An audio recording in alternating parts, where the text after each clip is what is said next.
સુરેન્દ્રનગર જિલ્લામાં વિદેશી દારૂ પર સ્ટેટ મોનિટરિંગ સેલે દરોડા પાડવામાં આવી રહ્યા છે। ત્યારે સુરેન્દ્રનગર પોલીસની કામગીરી સામે સવાલો ઊભા થયા છે। ત્યારે રેન્જ આઈજી અશોક કુમાર યાદવ દ્વારા સુરેન્દ્રનગર લોકલ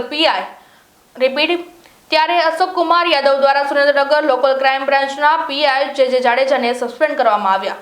સુરેન્દ્રનગરમાં એસએમસીએ ગણતરીના દિવસોમાં 3 સ્થળોએ રેડ કરી હતી, જેમાં નાની મોલડી ન્યૂ નાગરાજ હોટલ પાછળ 2.13 કરોડ રૂપિયાનો અને શાખળ ગામની સીમમાં ભગીરથસિંહ નામના શખ્સના ખેતરમાંથી 63.57 લાખનો દારૂ સાથેનો મુદ્દામાલ જપ્ત કરવામાં આવ્યો હતો તથા ચોટીલા બળદેવ હોટલના પાર્કિંગમાંથી 87.65 લાખ રૂપિયા વિદેશી દારૂ સાથેના મુદ્દામાલ જપ્ત કરવામાં આવ્યું હતું।